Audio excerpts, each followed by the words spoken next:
بالله من الشيطان الرجيم بسم الله الرحمن الرحيم فاطر السماوات والأرض جعل لكم من أنفسكم أزواجا ومن الأنعام أزواجا يذرأكم فيه ليس كمثله شيء وهو السميع البصير له مقاليد السماوات والأرض يبسط الرزق لمن يشاء ويقدر إنه بكل شيء عليم صدق الله مولانا العظيم. ابتدائی آیتونو کې الله جل جلاله د خپل قدرت د خالقیت تذکرہ کوي او درنګي د خپل ملک تذکرہ کوي چې د کوم سدي د الله جل جلاله دی. د هغه نه بعد اصل دعوا چې الله جل جلاله یک یو ذات ته دا بمنه د کوم شریعت تر کړه په استاد انبیای کرامو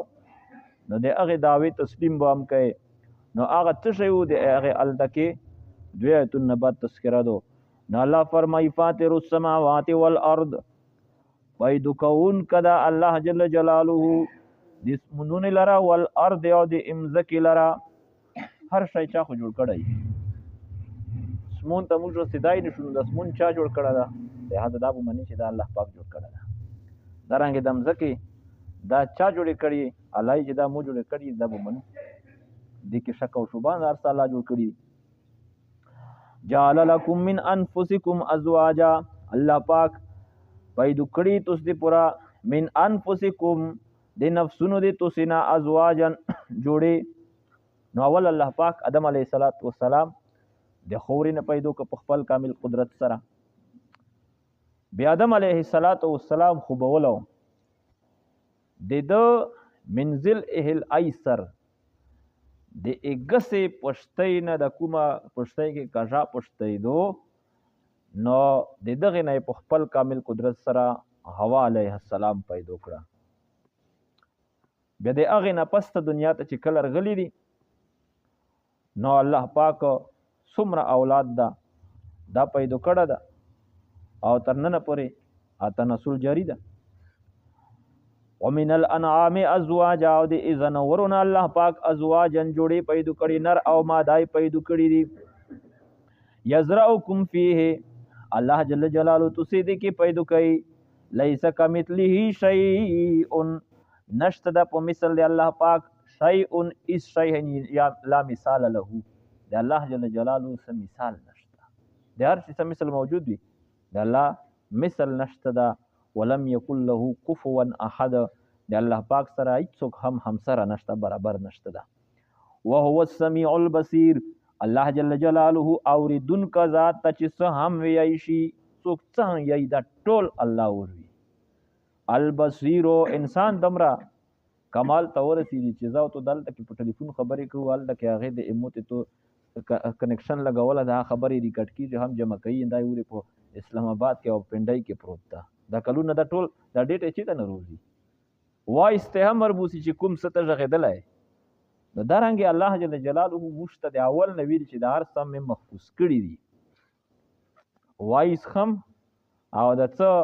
افعال دي ویډیو لګیا دي کیږي د مځکه په خپله باندې دا میموري کارډ ده. یومئذ تحدث اخبارک بان ربک اوحی لها دا مځکه به چې دا ګواهي کوي هر څه به د الله ته بیانوي چې په د مځکه کوم ځکه د څه شی هم کړي دي ویلې بان ربک اوحی لها ځکه چې الله پاک به ته حکم کړی چې بیان کوه. دغه سرکشه انسانان انکار کوي خپل اعمالو نه په فرشتې مې درویغ وتړي چې دا د خدای پاک دغه د درویغر په سری کړي دي او د غرونو غوندې رجستر به د هر انسان دا پرتی وي نو دا چې داسې ته کسي لا یغادر صغیرة ولا کبیره الا احصاها ای به نه وړیکه عمل پرې شي او نه به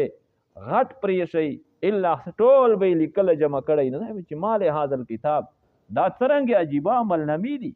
څرنګه عجیبه کتاب ده لا یغادر صغیرة ولا کبیره الا احصاها نه وړیکر پسې پرې نه غټ پرې وایي چې مړه پرېږده بس انکار یې وکړه الله دا مې نه دي کړي دا د دغې فرشتې په مو باندې اصل زمونه لیکلي زونه پسې لیکلي دي ته که فرشتې موږ سره د برید جګړه وه نو الیوم نختم علی افواههم الله به په د ژبه باندې مهر ولګوي وتکلمنا ایدیهم وتشهد ارجلهم لسونه به هم غږیږي او پښې به هم غږیږي غږونه او سترګې څه منده شوي دي کوم اعمالو باندې ګناهونه شي دا هر څه به په خپله خپله بیانوي چې الله موږ ته دغې ته نه و پیدا کړي وي ته چې ده په مو دا ګناه کول خو په مو د اختیار و زه خو د ده تابع وم در باندې داسې کړي دي او بیا به الله د مځکې ته وایي چې ته یې هم مې ته بیان کا نو یومئذ تحدث اخبارها سورة زلزال کې الله فرمایي بیان ربک او حالها چې الله پاک ته دا ځکه چې کوم څه شوي دي د دې خبرونه به ورکوي چې الله په مو دا کړي او په مو باندې دا کړي نو الله جل جلاله السمیع اوریدونکا ذات چې کوم څه ویی شي البصیر کتونکا ذات ته بما یفعل چې کوم څه کولی شي نور خو پرېږدوه چې یعلم خائنة الاعین وما تخفي الصدور چې په پټ په سترګې باندې هم څوک خیانت کوي دوه کسان سره ونوي چې سیخ سره ونوي یو دا چې یاره دا مې نه ویني نو پټ پټ داسې بدنظري کوي ابل یې نه ویني الله دی چې زه دې وینه وما تخفي الصدور چې کوم دې څه په زړه کې دې هم پټ کړي دي د خپل ملګري نه دې پټ کړي دي هغې ته د ارادې بدلې دي خو د دغې ارادې نه دی هلی چې زه هم خبر یم له مقالید السماوات والارض د الله جل جلاله لره دي خزائن د اسمنونه او د امځکې څومره اسمنونه خزانې دي څومره د امځکې خزانې دي اسمنونه طرف نه برومونه دي امځکې طرف نه نباتات دي زرغونې دي فصلونه دي د دغې خزانې د الله جل جلاله سره دي یبسط الرزق لمن یشاء الله پاک پیلو کوي رزق لمن یشاء چې چاته خوښ شي امتحانا نو چاته دومره ډېر ویر کې چې شمار یې نشي کولی په کې الله د هغه امتحان وخوري ویقدر الله یې په چا باندې تنګوي ابتلاء هغې هم الله په کې امتحان وخوري چې ته ودره جزا فزه کوې که صبر کوې که شکر ادا کوې لږ څه الله در کړي په هغې شکر ادا کوه ډېر څه الله در کړي په هغې باندې شکر ادا کوه اسراف مکوه تبذیر مکوه فضل خرچی مکوه غرور او تکبر مکوه بل انسان ته د انسان په نظر باندې ګوره غریب طبقې د هغې سره همدردي کوه فقرا او مساکینو د هغې سره محبت کوه مال کې به د الله پاک برکتونه پیدا کوي مال نه به خوندونه واخلې او که چېرته دی تکبر وي پکې غرور وي سره فقرا او مساکینو نه غرباو نه محتاج خلکو نه نفرت یو دا واوي چې همچو مثل دیګرې نیست موږ غوندې بله شته نه ده نو په د خپل مال او دولت په خدای ته وبال جان کې په پوهېږې به هم نه وي نه تنګ وي ومن اعرض عن ذکري فان له معیشة ضنکا د الله د قرآن نه څوک اعراض وکړي د دغې په احکاماتو عمل نه کوي عاجزي ځون کې نه پیدا کوي معیشت پې په تنګ شي د هر څه ہوتے ہوئے چین او سکون دغه بنی شرع لکم انه بكل شيء علیم بشک الله پار